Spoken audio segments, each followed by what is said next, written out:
తెలుగు వారి #1 choice Telugu matrimony. Telangana ప్రభుత్వ ఉద్యోగులకు మళ్లీ నిరాశ మిగిలింది. ఎప్పుడెప్పుడా అని ఎదురుచూస్తున్న వేతన సవరణ కోసం మరొక 6 నెలలు ఆకక తప్పేలేదు. వచ్చే ఏడాదిలోనే రాష్ట్ర ప్రభుత్వం ఉద్యోగుల పీఆర్సీ ఇచ్చే సూచనలు కనిపిస్తున్నాయి. తెలంగాణ రాష్ట్ర ప్రభుత్వం మరో కీలక నిర్ణయం తీసుకుంది. ప్రభుత్వ ఉద్యోగుల వేతన సవరణ కోసం నియమించిన పీఆర్సీ కమిటీ పదవీ కాలాన్ని మరో 6 నెలల పాటు పొడిగించింది.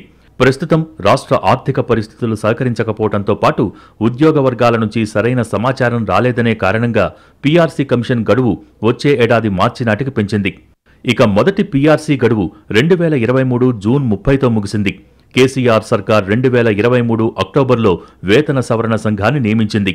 ఈ కమిటీ గడువు 2024 ఏప్రిల్ 2తో ముగిసింది.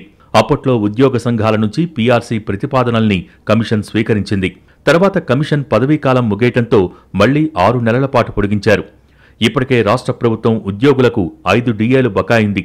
గత దీపావళి సందర్భంగా ఒక డిఏ చెల్లించిన ప్రభుత్వం 6 నెలల్లో మరో డిఏ ఇస్తామని హామీ ఇచ్చింది.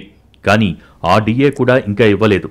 ఇప్పుడు 5 డిఏలు ఉద్యోగులకివ్వటం, పీఆర్సీ నివేదిక వచ్చిన వెంటనే దాన్ని అమలు చేయటం ప్రభుత్వానికి ఆర్థికంగా సాధ్యం కాని విషయం. దీంతో ఒక్కో డిఏ ఇస్తూ పోతున్నారు తప్ప పీఆర్సీ జోలికి వెళ్లడం లేదు. తాజాగా మరో 6 నెలల పాటు పీఆర్సీ కమిటీ గడువు పెంపుతో రాష్ట్ర ప్రభుత్వ ఉద్యోగుల ఆశలు అడియాసలయ్యాయి.